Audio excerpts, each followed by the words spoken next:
दोस्तों, ये विज्ञान का युग है। आजकल बड़े बड़े आविष्कार हो रहे हैं और बहुत बड़े बड़े साइंटिस्ट मौजूद हैं, जिनकी वजह से दुनिया तरक्की की ओर बहुत तेज़ी से जा रही है।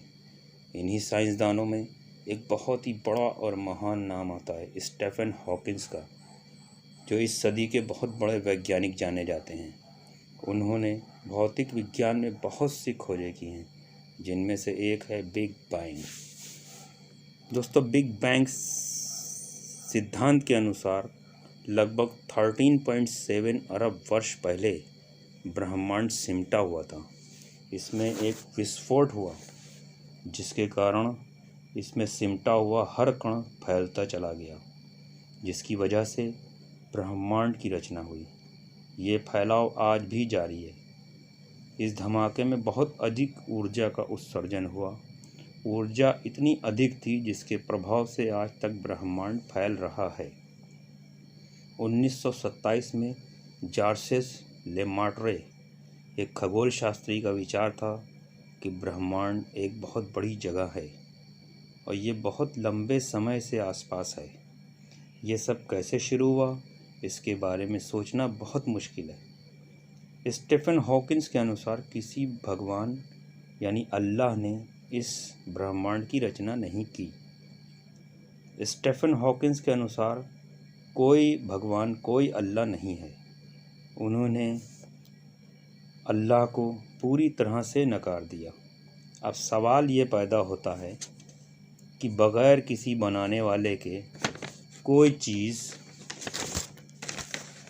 कैसे बन सकती है, वो भी पूरे परफेक्शन के साथ। ये तो वही बात हो गई कि लोहा पड़ा था, फिर वो आपस में जुड़ा, फिर उससे जहाज़ बना, फिर अपने आप उड़ने लगा। क्या ये पॉसिबल है?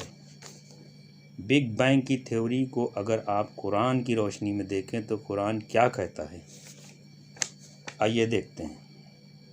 सूरा नंबर 21 आयत नंबर 30।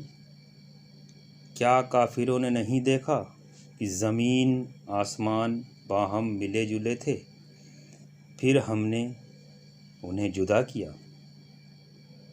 बिग बैंग थ्योरी के अनुसार ब्रह्मांड सिमटा हुआ था और कुरान यहाँ पे क्या कह रहा है कि ज़मीन आसमान मिले जुले थे, फिर हमने उन्हें जुदा किया। फिर दोस्तों, सूरा नंबर 41 और आयत नंबर 11। फिर आसमान की तरफ मुतवज्जा हुआ, वो धुआं सा था। फिर उसे और ज़मीन से फरमाया, तुम दोनों खुशी से आओ या ना खुशी से।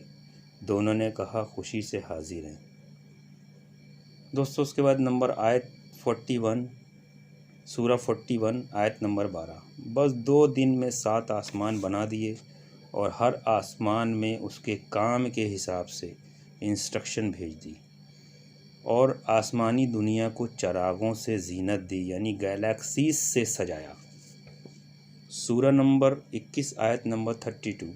आसमान को हमने महफूज छत हमने ही बनाया। फिर सूरा नंबर 13 आयत नंबर 2। अल्लाह वो है जिसने आसमान को बग़ैर सुतूनों यानी बग़ैर सहारे के बुलंद यानी ऊंचा कर रखा है कि तुम इसे देख रहे हो। उसी ने सूरज और चाँद को मातहती यानी काम पे लगा रखा है और हर एक फिक्स टाइम पे चक्कर लगा रहा है। और ब्रह्मांड के फैलाव के बारे में कुरान में सूरा नंबर 51 आयत नंबर 47। आसमान को हमने अपने हाथों से बनाया और यकीनन हम ही कुशादगी यानी फैलाने वाले हैं। बिग बैंग थ्योरी के अनुसार ब्रह्मांड फैल रहा है।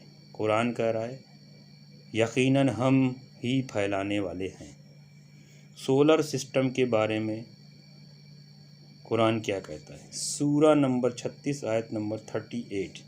सूरज के लिए जो मुकर्रर रहा है वो उसी पे चल रहा है।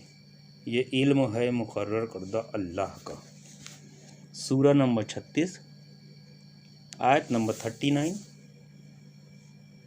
और चाँद की हमने मंजिलें मुकर्रर कर रखी हैं यहाँ तक कि वो लौट कर पुरानी टहनी की तरह हो जाता है, यानी पतला हो जाता है।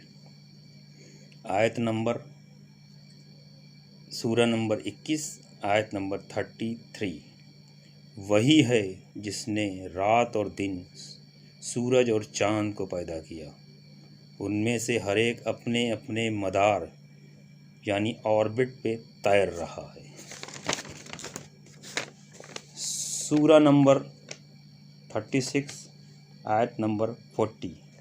ना आफताब की मजाल है कि वो चाँद को पकड़े और न रात दिन पर बढ़ जाने वाली है। सूरा नंबर 35 आयत नंबर 13।